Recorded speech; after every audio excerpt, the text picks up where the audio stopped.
Ucapan terima kasih. Buku ini takkan mungkin terwujud tanpa bantuan dan dorongan semangat dari Siri Denevich. Terima kasih saya ucapkan pula pada Megan Ims yang membaca naskah aslinya dan memberi komentar-komentar yang berharga. Juga pada Trond Berg Eriksen untuk pengamatan yang jeli dan dukungan pengetahuannya selama ini. Jostein Gaarder. Pengantar penerbit. Dunia Sophie karya Jostein Gaarder ini adalah sebuah novel tentang sejarah filsafat sejak awal perkembangannya di Yunani hingga abad ke-20. Buku ini pertama kali terbit pada 1991 dalam bahasa Norwegia dengan judul Sophie's Verden dan hingga kini telah diterjemahkan ke dalam lebih dari 30 bahasa di seluruh dunia. Menyajikan sejarah filsafat dalam bentuk novel adalah suatu hal yang unik. Dengan cara ini, filsafat yang terkesan sulit dan berat untuk dipelajari dapat disampaikan dengan bahasa yang sederhana dan mudah dicerna. Ini penting karena bagaimanapun, mencari jawaban atas pertanyaan-pertanyaan filosofis sebenarnya merupakan kepentingan semua orang, bukan hanya para filosof yang mempelajarinya secara akademis.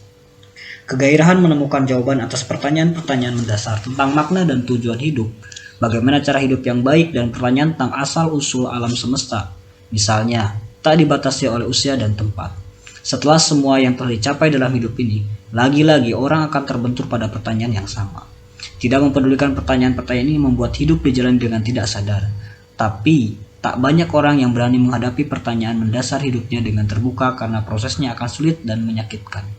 Novel ini melalui gaya tutur yang ringan, mengajak kita untuk menjadi yang berani menghadapi tantangan filosofis itu.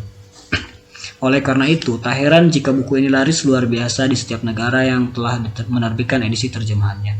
Di Jepang, novel ini diterbitkan oleh NHK Japan Broadcast Publishing pada akhir Juni 1995 dan berhasil terjual 1,6 juta eksemplar hanya dalam waktu 6 bulan. Hanser Verlag di Jerman menerbitkan edisi Jermannya pada Agustus 1993 dan hingga kini telah memasarkan sebanyak 1,5 juta eksemplar untuk pembaca Jerman. Edisi Prancisnya diterbitkan oleh Dulwich pada Maret 1995 dan laku lebih dari 800.000 eksemplar. Rata-rata di setiap negara yang telah menerjemahkannya, novel ini terjual lebih dari 200.000 eksemplar dan ia sempat pula menduduki posisi pertama di daftar bestseller dunia pada 1995, mengalahkan novel The Celestine Prophecy karya James Redfield yang konon telah mengubah hidup banyak orang. Menyajikan sejarah, apalagi dalam bentuk novel di mana ruang subjektivitasnya terbuka lebih lebar, tentu tak bisa dilepaskan dari latar belakang pengarangnya. Oleh karena itu, sejarah filsafat yang ditampilkan dalam novel ini terasa mengandung barat yang cukup kental. Ada bagian-bagian tertentu yang memaparkan sejarah dalam versi dipandang kalangan Islam dengan cara yang berbeda. Ini dapat dijumpai pada bagian mengenai sejarah Nabi Isa dan abad pertengahan. Jostein Gaarder mengisahkan tentang peristiwa penyaliban Nabi Isa dan kebangkitannya dari kubur, sebagaimana yang diyakini umat Kristen. Demikian pula ketika membahas situasi dunia abad pertengahan.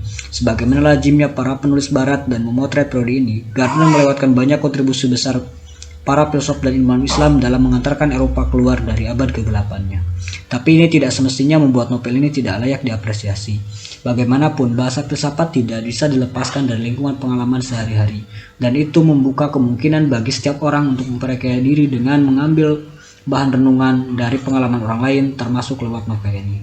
Diharapkan hadirnya novel ini dalam lini produk kronik Indonesia baru dari penerbit Mijan dapat memperkaya hazanah pemikiran kita tentang soal-soal mendasar dalam hidup. Lebih jauh lagi membuat kita berani memperjuangkan hidup yang bermakna. Karena betapapun hidup yang tidak bermakna adalah hidup yang tidak layak untuk dijalani. Penerbit Mijan.